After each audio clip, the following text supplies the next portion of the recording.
কারোর জন্য কিছু করার আগে অন্তত 10 বার ভাববেন, 100 বার ভাববেন, তারপর করবেন।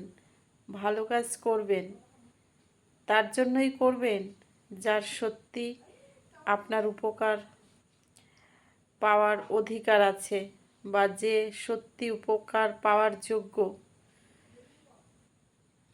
যাকে তাকে উপকার করে নিজের জীবনে কষ্ট ডেকে আনবেন না। ফুটো পাত্রে জল ঢেলে আপনি শুধু ক্লান্তই হবেন, পাত্র আর ভরতে পারবেন না। একটা সময় ক্লান্ত হয়ে নিজের জীবনের প্রতি ঘৃণা এসে যাবে, নিজের জীবনের প্রতি একটা বিতৃষ্ণা হবে।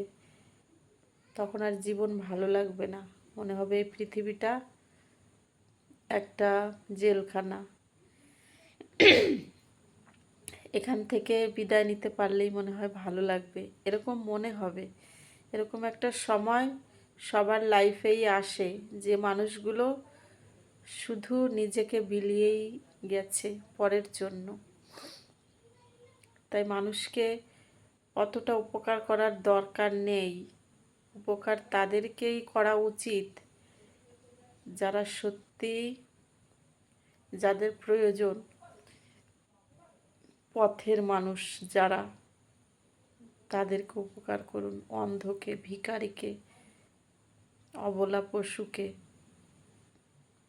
পাগলকে, কিন্তু সুস্থ কোনো মানুষকে একদম নিডি ছাড়া, গরিব ছাড়া একদমই তাদের পাশে যেচে তো যাবেনই না। কারণ তাদেরকে আপনি হয়তো দেখাবেন, তাদের প্রতি ভালোবাসা দেখাবেন, কর্তব্য দেখাবেন, একটা সময় তাদের প্রতি মনে হবে এরা আমার আপন, কিন্তু এখানেই ভুলটা করবেন। এরা কখনোই আপন হয় না, এরা হলো স্বার্থপর। যতক্ষণ এদের স্বার্থ আপনার কাছে থাকে ততক্ষণই এরা আপনাকে, আপনার চারপাশে থাকবে, ভ্যান ভ্যান করবে মাছির মতো। স্বার্থ ফুরিয়ে গেলে তাদের আসল চরিত্রটা দেখিয়ে দেবে। তাই কখনো ফুটো পাত্রে জল ঢালার চেষ্টা করবেন না, কোনোদিনও ভরতে পারবেন না। যদি ভুল বলি তাহলে আমাকে কমেন্টে বলে যাবেন, আর যদি সঠিক মনে হয় তাহলে একটি লাইক করে যাবেন।